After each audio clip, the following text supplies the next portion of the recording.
Preview features results, photos, elimination round recaps, top fuel round 1, 11:23 a.m. Brittany Force ripped off a massive run to move to the second round, posting a 3.696 for the low pass of the opening stanza of Top Fuel. That gets her a matchup with Doug Kalita, who sits third in points.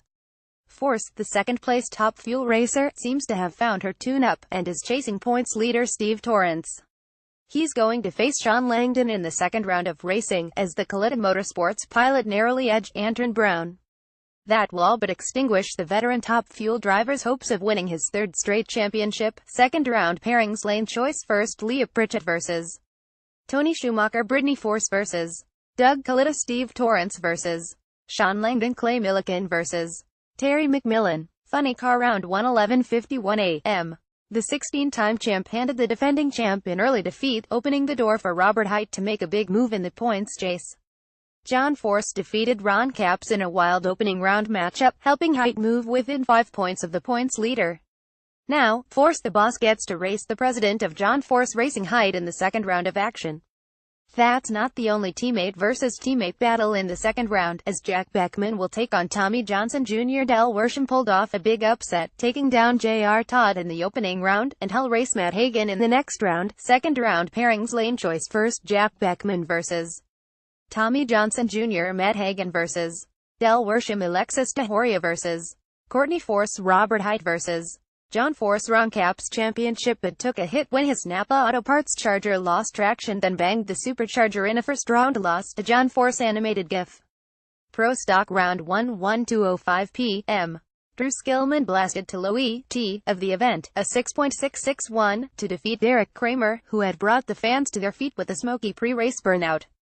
All 3 points leading KB racing cars advanced to the second round, with points leader Greg Anderson running 6.677, second place Bo Butner 6.690, and third-ranked Jason Line 6.684. Fourth place Tanner Gray also kept his title hopes alive with a 6.682 victory. Second round pairings, lane choice first, Greg Anderson vs. Chris McGaha, Jason Line vs. Jake Coughlin Jr., Drew Skillman vs. Tanner Gray, Bo Butner vs. Alan Johnson. Pro Stock Motorcycle round 1, 12:20 p.m. Low qualifier Eddie Kravik also had low ET of the opening stanza, powering his Harley-Davidson Street Rod to a 6.939. Hector Arena Jr. also impressed with a 6.947 with his Lucas Oil TV Buell, and Scotty Polachek Suzuki pounded out a 6.955. Ellie Tonglet, who is chasing points leader Kravik, beat Melissa Serber to keep his mathematical chances alive. Second round pairings, lane choice first, Eddie Kravik vs. Angel Sampi, Scotty Polachek vs. Andrew Hines, Hector Arena Jr. vs. Mike Berry, Ellie Tonglet vs. Karen Stauffer. Top Fuel round 2, 1:13 p.m. Shawn Langdon kept going rounds in his Global Electronic Technology dragster. He knocked out the points leader, Steve Torrence, helping his teammate, Doug Kalita, in the process. Torrence got into trouble at about half-track, and Langdon didn't stick around to see what went wrong. Brittany Force got a lucky win to reach the semifinals, as Kalita idled all the way down the racetrack when the tree dropped. Force ran a 4.343, the slowest winning pass of the second round, but will race on-track nemesis Leah Pritchett for a chance to get into the final round. Semifinal pairings, lane choice first, Leah Pritchett vs. Brittany Force, Terry McMillan vs. Shawn Langdon. Funny car round 2, 1:26 p.m. Robert Hight took over the points lead by taking down John Force in the second round of action. To increase his lead in the semifinals, he'll have to beat teammate Courtney Force. She beat Alexis DeJoria with a clean pass in the left lane, one of the few drivers to do it, to keep her championship hopes alive. It's going to be an ultimate affair on the other side of the ladder, too, as Jack Beckman and Matt Hagan will face off. Beckman beat another Don Schumacher Racing teammate, Tommy Johnson Jr., to set up a matchup against Hulk Hogan. Semifinal pairings, lane choice first, Jack Beckman vs. Matt Hagan, Courtney Force vs. Robert Hight. Pro Stock round 2, 1:35 p.m. All 3 KB Racing drivers advanced to the semifinals, as Greg Anderson, Jason Line, and Bo Butner moved on and advanced their respective bids for the championship. Anderson had the best number with a 6.687, but Line 6.694 and Butner 6.695 were right on his heels. Drew Skillman put a crimp in Tanner Gray's championship hopes by beating the rookie by .001 second on a hole shot with a 6.698. Semi-final pairings lane choice first Greg Anderson vs. Jason Line Butner vs. Drew Skillman Pro Stock Motorcycle Round 2 1:45 p.m. Scotty Polacek jumped up and set low ET of the event aboard his Suzuki, powering to a 6.924 to defeat Andrew Hines. Hines' teammate, Eddie Kravik, escaped into the semifinals with a shut-off 11-second pass following Angel Sampay's red light. Ellie Tinglet kept his slim title hopes alive by beating Karen Stauffer and will face Hector Arena Jr. in the semifinals. Semifinal pairings lane choice first Scotty Polacek vs. Eddie Kravik Hector Arena Jr. vs. Ellie Tinglet Top Fuel semifinals 2:32 p.m.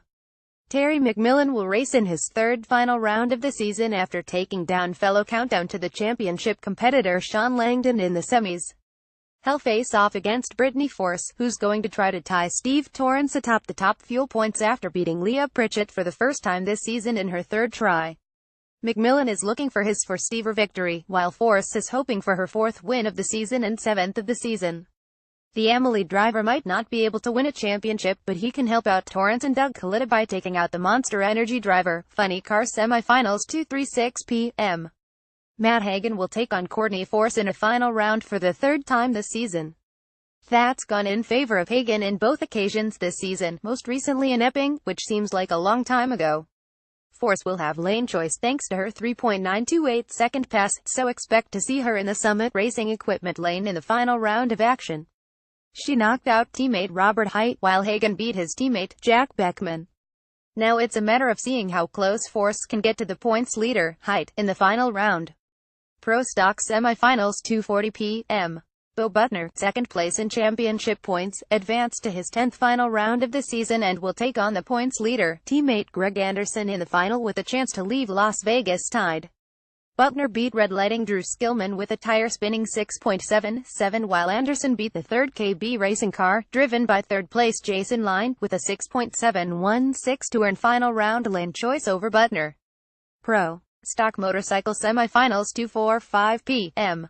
Ellie Tinglet was late and lost a championship crucial semifinal battle on a hole shot, 7.06 to 7.00, to Hector Arena Jr. points leader Eddie Kravik, who will carry a huge, almost insurmountable points lead into the season finale, earned final round lane choice with a stout 6.93 to end the day of Scotty Polacek, who was gunning for his first career victory. Pro Stock Motorcycle final Eddie Kravik, far lane, scored his fourth win in 5 Countdown to the Championship events to move to within a successful qualifying effort at the season finale in Pomona of clinching another season championship. Kravik earned his 43rd career win, third all-time in the class, by defeating Hector Arena Jr. 6.92 to 6.94. Pro Stock final Greg Anderson, near lane, boosted his points lead by another 20 markers heading into the Auto Club NHRA finals, defeating his closest rival, KB Racing teammate Bo Butner, to collect his 90th career win. Anderson made a strong 6.69 pass to stretch his lead to 40 points over Butner, who shut off early in his final round pass. Funny Car final 3:49 p.m. In a rematch of the Epping final, Matt Hagan, far lane, got the best of Courtney Force for his 4th win of the season. Hagan opened his season with back-to-back victories, and while he's not in the championship hunt, he can at least get a silver lining by ending his season the way he started. Top Fuel final 3:52 p.m. For the first time in his career, Terry McMillan, far lane, is a Top Fuel champion. Brittany Force left the starting line too early, but McMillan also laid down a quicker 3.870-second pass. He's in the countdown for the first time in his career, and while he might not be in contention to win the title, he's at least making the last 2 races of the 2017 season memorable. Pro Mod final Stevie Fast Jackson, far lane, scored his first Jaw Service Pro Mod Series victory, defeating Troy Coughlin Jr. in the final. Coughlin, who earlier in the day clinched his 3rd career championship, broke just off the line to allow Jackson an easy run to victory. Lucas Oil Drag Racing Series results. In addition to the Mellow Yellow Drag Racing Series and Jaw Pro Mod Drag Racing Series, action was also contested in 7 divisions of the Lucas Oil Drag Racing Series. Joey Severance Pictured clinched his 3rd straight Top Alcohol Dragster Championship by defeating his lone title rival, Sean Cowie, in the final round. All final round results: Alcohol Dragster Joey Severance def. Sean Cowie Alcohol Funny Car Ulf Leanders def. Larry Dixon Comp Greg Camplain def. Tom Metler Superstock Ryan McClanahan def. Daryl Dietz Stock Justin Lamb def. Randy Linship Supercomp Marco Paravolaris Def. Mark Potts Supergas Valturas Jr. Def. Tanner Hyatt Alcohol Funny Car Final 3-time Top Fuel World Champ Larry Dixon's first National event final round appearance in Alcohol Funny Car went sideways, literally, when a broken fuel line poured methanol beneath his tires, causing his Bartoni brothers Camaro to go out of control in his final round race with Ulf Leanders. My feelings are hurt, the 62-time event winner deadpanned. I just lost the round and I hurt their car and I slowed up the race. I'm fine. That was my first final in this car at a national event and I just wanted to get the win. As soon as I let out the clutch it all went bad. I'm sorry about your guys' track but I'm fine. My feelings are hurt, that's all. Recap: Terry McMillan gets first win, Greg Anderson and Eddie Kravik extend point leads, and Matt Hagan gets back into winner's circle. Features Antron Brown vs. Steve Torrence has been a truly special matchup during the 2017 season, thanks largely to the surge in performance of the Capco Contractors team. What was once a lopsided matchup in the favor of Brown has taken a turn in the favor of the Kilgore, Texan native. Don't get us wrong, Brown still holds the lion's share of total victories, but Torrence has the advantage in 2017 to the tune of 5 wins to 3. That's been a big reason for the Texans' move to the top of the points lead and part of the reason Brown's quest for a third straight title isn't going so hot right now. So, it seems only fitting that Torrence might have to beat his boogeyman at least one more time to get his first Top Fuel title. First, Torrence needs to get by Terry Haddock in the first round. The upset-minded Haddock, another Texan, has beaten Tony Schumacher in Texas no less and Sean Langdon this year, so we're not assuming anything. Brown also needs to beat the aforementioned Langdon before he can meet up with Torrence in the second round. If that all comes together, that will make for the 30th meeting between the two drivers all time. Brown holds a 236 advantage against Torrence in those meetings, but that tide has long since turned, and both drivers are all too aware of it. Still, everyone still hunting a Top Fuel title is hoping someone can get the job done, preferably early, to keep things interesting heading into Pomona in 2 weeks. Despite all the temptations that abound, you won't catch Tony Schumacher out on Las Vegas' other famous strip during the spring and fall events held here. He's in bed long before the hijinks start. Las Vegas is always a great race. It's there at the beginning of the season when you're building momentum, or the end of the season when you need it. It's a high-pressure kind of place, said the Top Fuel low qualifier. I go to bed at 9:45 p.m. here every night while everyone else is just getting out to the casino. I'm pretty good at knowing what my job is and I think that's important. I'm a professional race car driver with a job to do, and that's what separated me, is that I get what I'm doing here. I have 9 guys who work on my car who have to pay mortgages and bills and have families, and winning the race is key to them. If I get beat, it's not from lack of trying or lack of sleep. With a record 8 wins at the Strip at Las Vegas Motor Speedway, 4 in the spring event and 4 in the fall race, it's hard to argue with his success. It certainly hasn't been the countdown playoffs that Leah Pritchett dreamed of. When the playoffs began on September 15, she was seated third and just 30 out of the points lead after being atop the Mellow Yellow Series points standings for the first 5 months of the season. When the Las Vegas weekend began, the 4-time season winner was in 5th place, 180 points out of the lead and a long shot to win the championship. If you would have told us all the accomplishments we would have this year before we opened the season at Pomona, we would have said, sign us up. It's been amazing, said Pritchett, who this weekend is wheeling a special edition Pennzoil machine. But we are competitors, and while we are excited about that, we wouldn't be the racers we are if we didn't think we could go for more. We want more because we know we can do more. These last 2 races are important on multiple levels, said Pritchett. For our team, for our morale, going through all these highs and lows together, I couldn't ask for anything more. This season has been a learning season, specifically what it takes to maintain a championship caliber level, and a win or 2 would create even more momentum. We have the mentality of nothing to lose and everything to gain. Earning her second win of the countdown helped put Brittany Force in a great spot to chase the first championship of her career. She now sits 57 points behind Steve Torrence in the Top Fuel points chase as the NHRA Tour moves to Las Vegas for the NHRA Toyota Nationals. Force has earned 368 points during the countdown, 3 more than Torrence, helping her move to second from 6th. I just can only go at it 1 round at a time, Force said. Yes, there's the pressure involved in a championship, but there's also excitement and motivation of winning a championship that's going to push you and your whole team to do the best job you can. We use it as motivation. Getting to her first ever final round in Las Vegas would put her in an even better position to get that first title. She has reached the second round 6 times at the Strip, including the last 3 races, but has never gone deeper than that. The Monster Energy driver will likely need to last longer than that on Sunday if she wants to make up ground on the points leader. I like Vegas, Forrest said. We get to race there twice a year, and I've raced there in Super Comp, if fuel. I love the track. It's a new racetrack, a beautiful facility, a long shut-off area. It's just a great track, and I love racing there. Her record against Torrance, 66 overall, 33 this season, suggests the Monster Energy pilot can hang with the Texan. Force's record in the Countdown 112 speaks for itself. Crew chief Brian Hewson and tuning consultant Alan Johnson have a handle on her dragster. The team can't afford to make any mistakes over the final 2 races, but picking up a win in Las Vegas would put Force on the brink of her first title. Update: we won't get that 30th matchup in Las Vegas.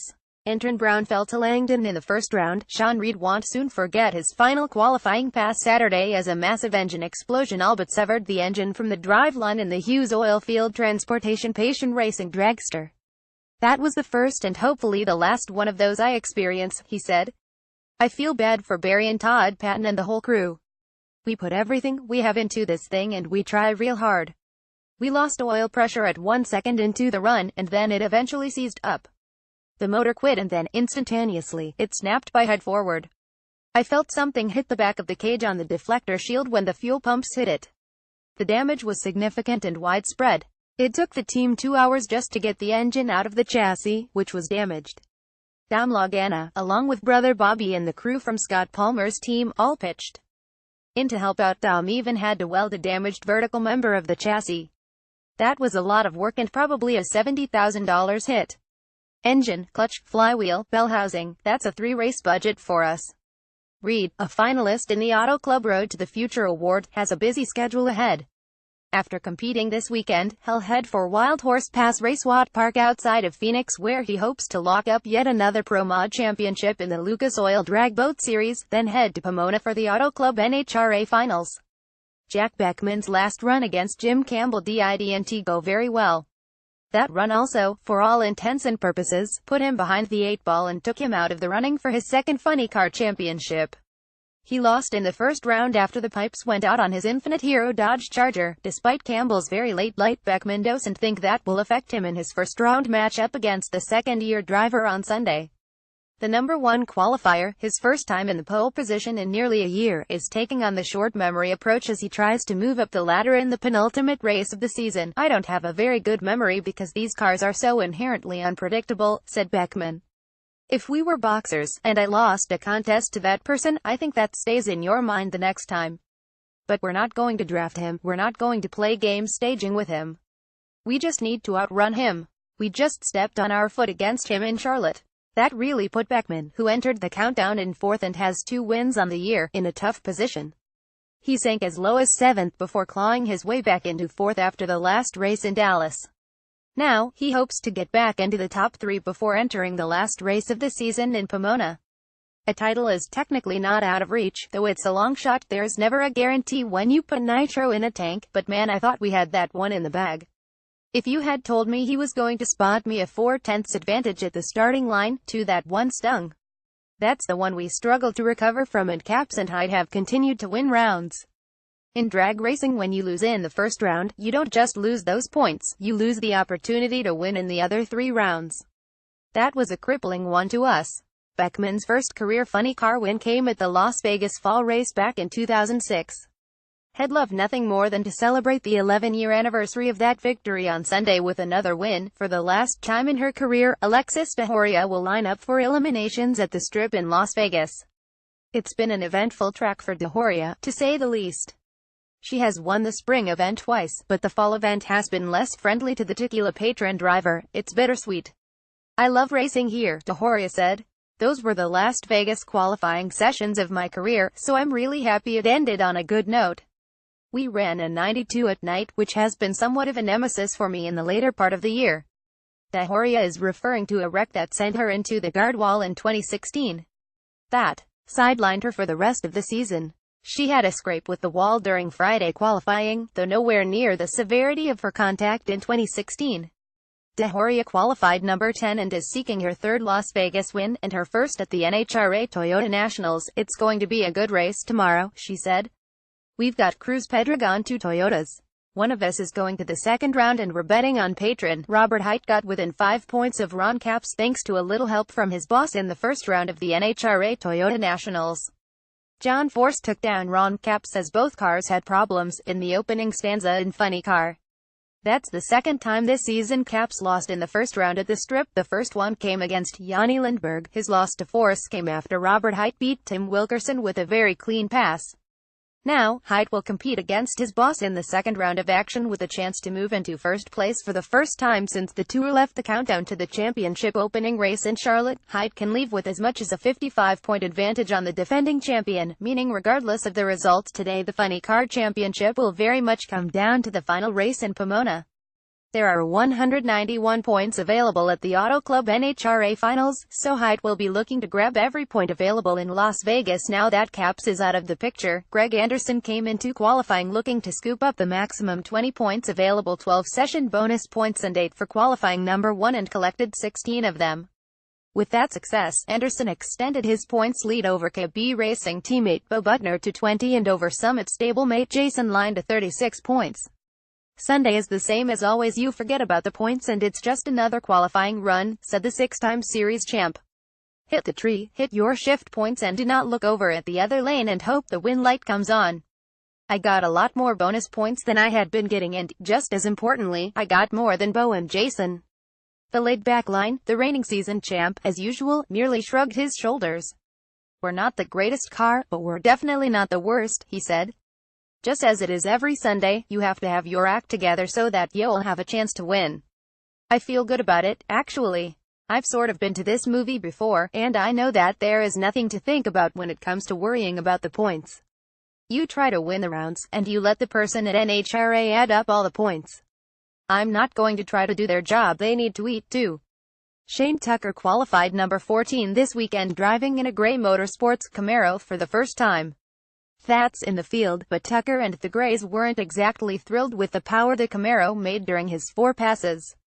So, the team is swapping motors ahead of his first-round matchup with Bo Butner, a meeting that has big-time points implications. "Honestly, we should be able to run with him," Tuck said about competitor Bo Butner. "We're putting in a new motor for tomorrow because we saw something potentially wrong with the one we've been running this weekend. I think we can make a run for him, and if we leave with him or a little bit before him at the tree, I think we could turn on the win light." Tucker isn't a countdown to the championship competitor, but his teammates for the weekend are. Tanner Gray may be a bit of a long shot at this point, and Drew Skillman certainly is, but beating Butner in the first round would at least keep their slim hopes alive. For Tucker, it would be his first-round win of the season. "I feel pretty comfortable in the car," Tucker said. "I've done a few laps in these pro stock cars and they all feel the same. The Gray Motorsports guys did a good job making sure my seat insert fit well, so it wasn't too much of an adjustment." Tucker plans on testing on Monday in his own car with a Gray Motorsports engine under the hood. If all goes well, he'll drive that car in Pomona to wrap up the season. If not, he'll get back in this gray Camaro to close things out. Erica Ender's day in the Elite Performance Camaro ended with an expiring engine in the opening round of competition against Alan Johnson. "As hard as we push these motors, it's actually surprising it doesn't happen more often, but we got bit today and that ended our race," Enders said. "We'll be fine. It's an easy fix and we have lots of spares, so we'll be prepared for Pomona, no problem." After some starting line gamesmanship by Johnson, Enders had the lead on her good front thanks to a .010 reaction time before the engine gave out. "Alan's my good friend and we love to race each other," Enders said. "That sucker double-bulbed me, but I stayed in my routine and cracked his ass with a great light. We were having a great race, but when I got to 5th gear in our McLeod Chevy I heard the motor break. Our team owner, Richard Freeman, tells me to leg it out no matter what on race day, but when I heard it break I looked over and Alan was right there. The smartest thing to do was push in the clutch and do everything I could to avoid further damage, so knowing Alan was running strong enough to win I made an executive decision and gave it up. We'll get him next time."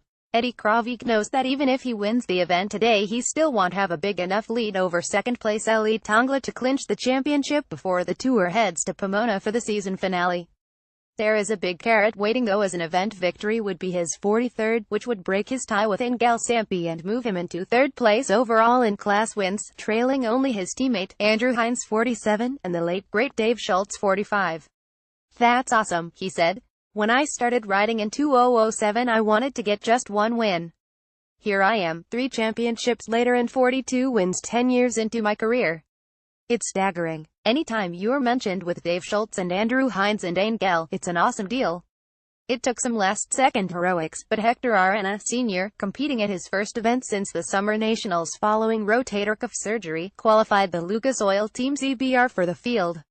The former world champ, who sat out Q2 after wounding an engine in Q1, had run just 7.088 and faced a 7.067 bump spot in the final session, but blasted his bike all the way to the number 7 spot with a 6.973. "It's been a while since I raced, so when I first got here, my first hit, I was so happy, but on the other hand, I was really nervous and thinking, what's it going to do? Am I going to be able to handle it?" he said.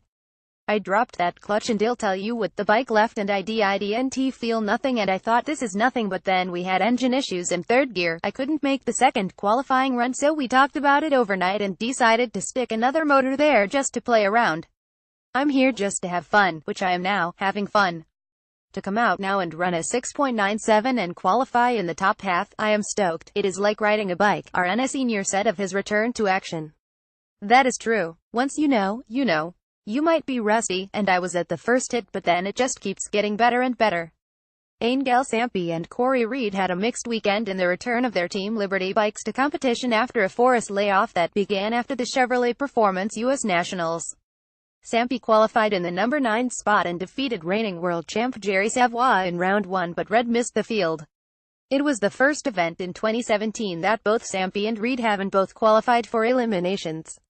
"I'm very disappointed we didn't get both bikes in the show this weekend, because I know we are in a better position today than we were at Indy," Sampi said. "It just isn't showing on the track yet with Corey. We don't know what's going on with his bike yet. The whole class competition level has stepped up and I feel like we've stepped up with them. I know we're in a better place." The team announced Sunday that it would not continue on to Pomona for the season finale to get a head start on their 2018 program. Photos Sunday race day kicked off, as always, with the Sealmaster track walk, allowing fans to take a stroll down the actual racing surface. As part of the pre-race ceremony, NHRA acknowledged a pair of Lucas Oil Series champions. David Rampy clinched the comp crown for the 2nd time in 4 years, and the 3rd time overall in the class. Rampy also has earned season championships in Super Comp and Super Gas.